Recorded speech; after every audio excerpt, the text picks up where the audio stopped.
Este laboratorio presenta una vulnerabilidad de cross-site scripting en una aplicación web que refleja la entrada del usuario en una URL de JavaScript.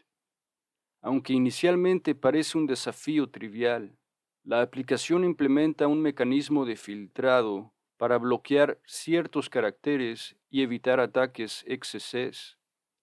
El objetivo del laboratorio es evadir estos filtros y ejecutar un ataque de XSS exitoso que invoque la función alert con el número 1337 en el mensaje. Para lograrlo, es necesario analizar las restricciones impuestas por la aplicación y encontrar una manera de inyectar código malicioso que cumpla con los requisitos del desafío.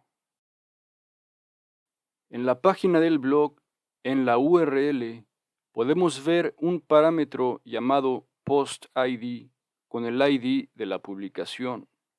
Nosotros podemos agregar un nuevo parámetro en la URL.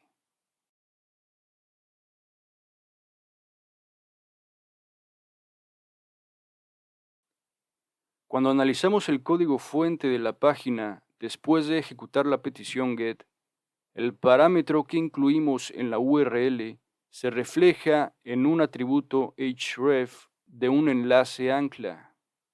El atributo href contiene código JavaScript que se ejecutará cuando el usuario haga clic en el enlace, en este caso, back to blog. Esto puede permitir la ejecución de JavaScript malicioso si la aplicación no maneja correctamente la entrada del usuario. El código hace una solicitud fetch al endpoint analytics con un cuerpo que incluye el parámetro de la URL. Aquí se está reflejando directamente nuestro input en el cuerpo de la solicitud fetch. Esto significa que si podemos controlar este parámetro, podemos inyectar código JavaScript. Ahora podemos notar en este caso que los caracteres especiales están siendo codificados y los paréntesis están siendo bloqueados por el backend. Pueden ver que no aparecen aquí. Vamos a tratar de entender el contexto de este escenario para construir nuestro payload y burlar las restricciones mencionadas. En esta ocasión, nos enfocaremos en una técnica que permite llamar funciones en JavaScript sin el uso de paréntesis.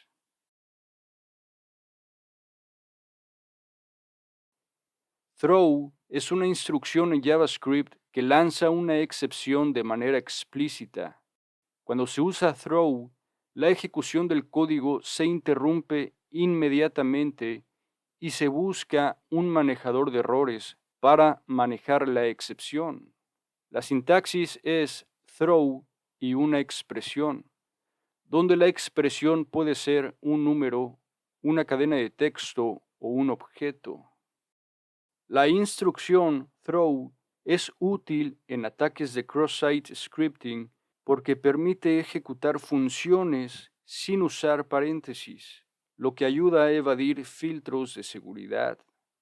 Entonces estaremos usando la declaración throw para reemplazar el uso de paréntesis. En combinación, también vamos a usar el manejador de eventos onError.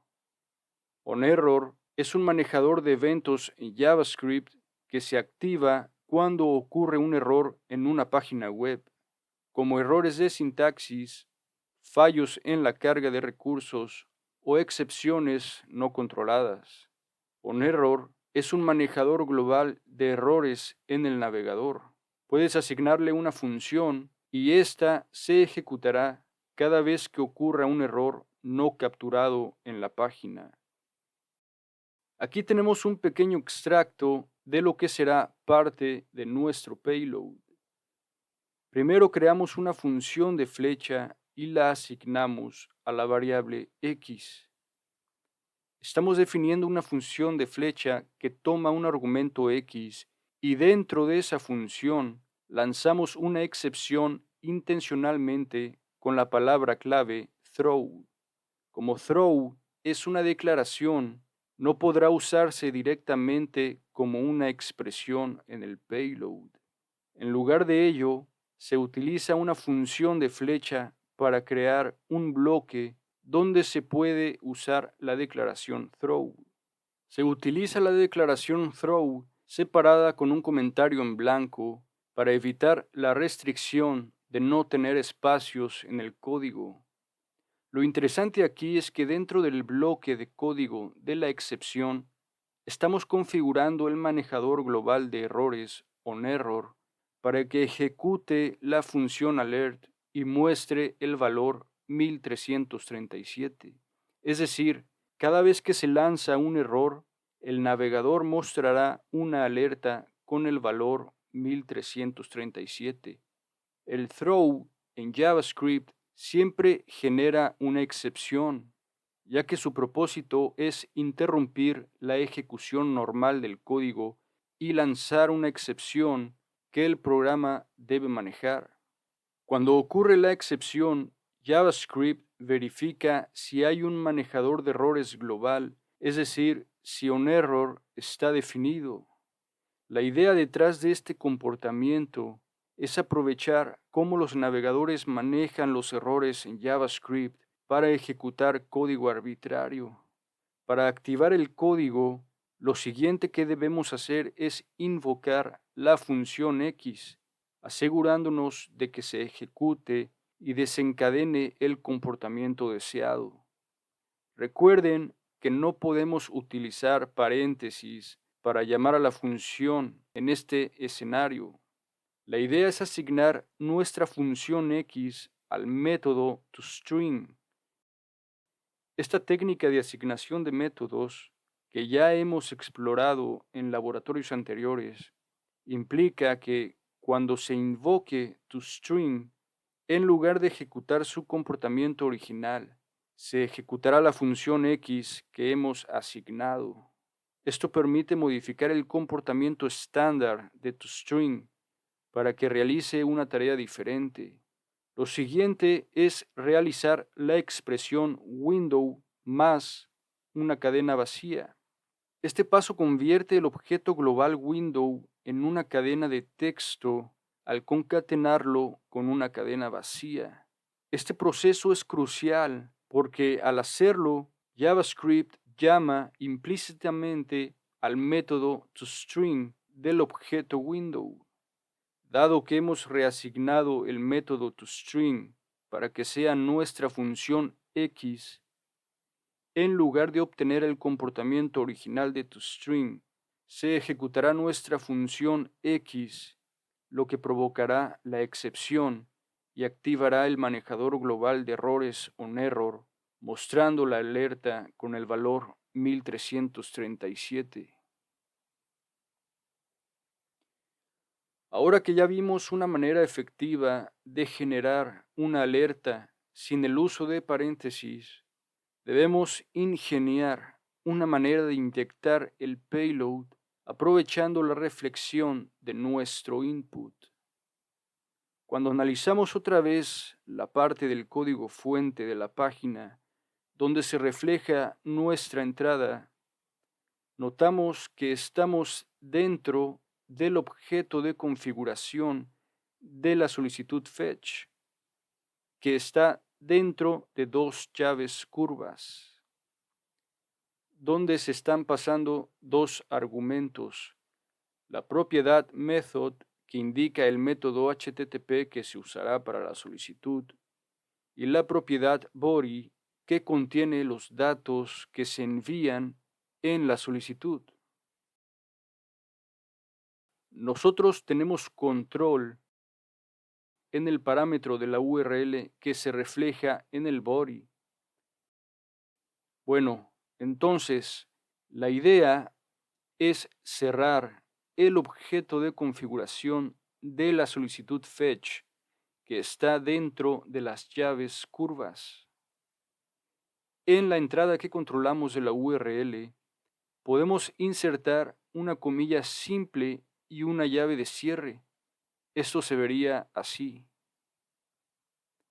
Este paso cierra el objeto de configuración de la solicitud fetch Es importante notar que este desplazamiento de la comilla simple y la llave de cierre del código original provocaría una mala sintaxis, impidiendo la ejecución de nuestro payload. Más adelante solucionaremos este problema. A continuación, vamos a insertar la función de flecha. Es importante separar cada expresión con una coma. Esta función define una excepción que lanza throw y configura el manejador de errores global onError para que ejecute alert con el valor 1337, como ya vimos antes. Enseguida, asignamos esta función a la propiedad toString del objeto global window y después forzamos la conversión de window a una cadena mediante la expresión window más una cadena vacía. Esto llama implícitamente a toString, lo que ejecuta nuestra función de flecha y activa el manejador de errores global. Finalmente, recuerden que desplazamos la comilla simple y la llave de cierre del código original. Ahora debemos incluir la llave de apertura y crear un nuevo objeto X asignándole una cadena vacía. En este caso, ya contamos con la comilla simple de cierre, por lo que solo necesitamos agregar la comilla de apertura.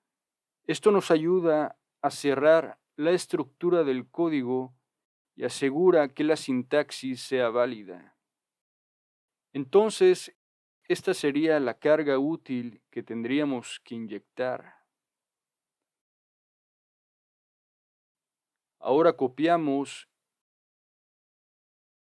y pegamos el payload en la URL como si fuera un parámetro y lo ejecutamos.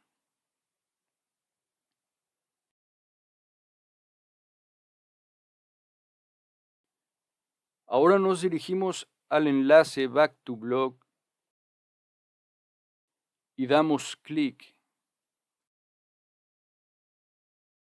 Noten que esto invoca nuestra alerta emergente cada vez que damos clic, porque cuando haces clic en el enlace, el navegador evalúa todo el contenido del atributo href como una sola expresión de JavaScript. Esto incluye tanto la llamada a fetch como los otros fragmentos de código que siguen. En este caso, nuestro payload.